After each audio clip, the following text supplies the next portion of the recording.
ఆయన ఇక్కడ ప్రస్తావించిన అంశాలు రెండు. కూటమి అంటే ఏంది ఎక్స్ప్లెయిన్ చేశాడు. కూటమిలో మాకుండే క్లారిటీ ఏందో చెప్పాడు. ఆ తర్వాత ఒక సుస్థిర ప్రభుత్వం ఉంటే రాష్ట్రానికి ఎంత ఉపయోగం అనేది ఎక్స్ప్లెయిన్ చేశాడు. ఇది సామాన్య ప్రజలకు కూడా అర్థమైంది సార్. కాకపోతే అర్థం కాకుండా కొంతమంది ఎవరన్నా దీనికి పెడార్థాలు తీసే వాళ్ళ కోసం మనం ఈరోజు మాట్లాడుకోవాలి. ఇప్పుడు ఉదాహరణ సార్, కేంద్ర ప్రభుత్వం ఎన్డీఏ ప్రభుత్వం మూడవసారి అధికారంలోకి వచ్చి 15 సంవత్సరాలు దానికి మ్యాండేట్ ఇచ్చినట్టుగా మనకు లెక్క. దేశం ఏ లెవెల్కి వెళ్ళింది సార్? అది సుస్థిరత అంటే. అది పవన్ కళ్యాణ్ గారు ఈ రాష్ట్రంలో కూడా కోరుకుంటున్నారు. అది కోరుకోవడంలో కూడా ఆయనకి అన్ని తెలిసి కోరుకున్నారు. గతంలో 151 సీట్లు ఇచ్చిన ఒక ప్రభుత్వాన్ని 30 ఏళ్ళు అధికారంలో ఉండాలి అంటూ మాటలకే చెప్పి చేతల్లో నిలబెట్టుకోలేకపోయింది.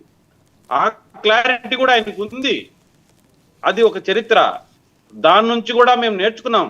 ఎలా పరిపాలన చేస్తే అది అసాధ్యమైంది అని, ఎలా చేయకూడదు పరిపాలన అనేది కూడా అందరికీ తెలుసుకున్నాం.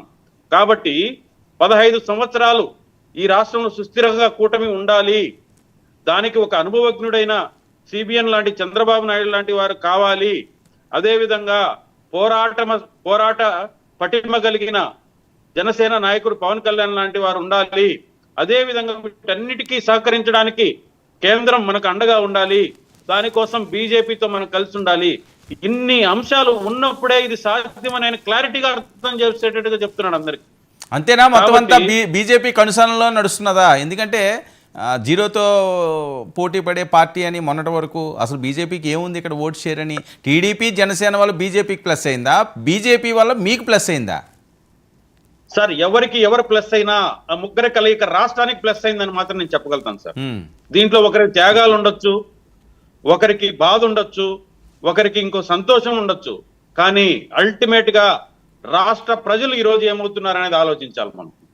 ఈ రోజు సూపర్ 6 మేము పథకాలు పెడితే చేయలేమని ఎగతాళి చేసేవాళ్ళు కొంతమంది అయితే, చేయకూడదని సంతోషపడేవాళ్ళు, చేయకూడదని కోరుకునే వాళ్ళు కొంతమంది ఉన్నారు ఈ రాష్ట్రంలో. అంతేగాని ఇది ఎలాగోలాగా సాధ్యం చేసి ఏమైంది ఇప్పుడు ఆంధ్రప్రదేశ్ రాష్ట్ర ప్రజలకి? ఏ సార్ ఏమైంది ఇప్పుడు ఆంధ్రప్రదేశ్ రాష్ట్ర ప్రజలకి? ఏమవుతాం సార్, వాళ్ళకి కావాల్సిన పరిపాలన వాళ్ళు తెచ్చుకున్నారు.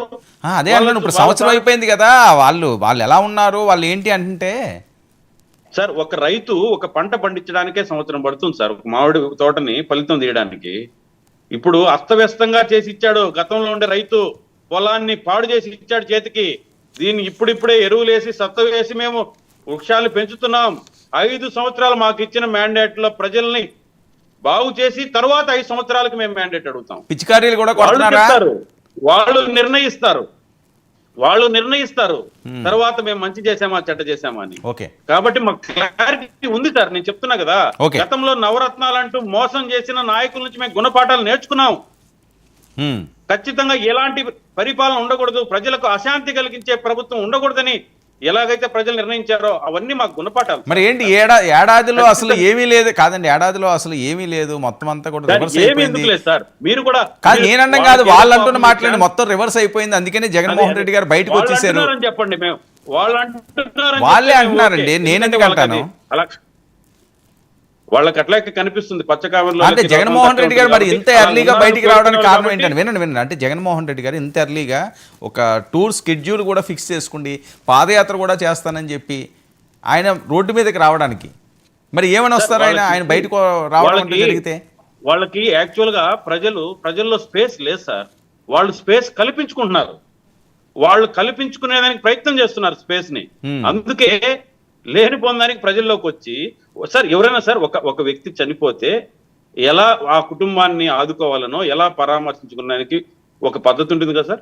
బల ప్రదర్శన చేస్తూ వచ్చినప్పుడే వాళ్ళ మోటివ్ అర్థమైంది. ఓకే, దానివల్ల ఎన్ని ప్రాణాలు మళ్ళీ ఎలా వస్తారో చూస్తారు మీరు, అంతేనా? చూడం కాదు, ఆయనకి అది హక్కు ఉంది, ప్రజల్లోకి రావడానికి ఆయనకు హక్కు ఉంది, ఆయనకి బాధ్యత కూడా ఉంది. గత 5 సంవత్సరాల్లో అధికారం ఇచ్చినప్పటికీ పరదాలు కట్టుకుని తిరిగినాడనే ఒక అపోహ కూడా ఉంది. అది తొలగించుకోవాల్సిన బాధ్యత కూడా ఆయన మీద ఉంది.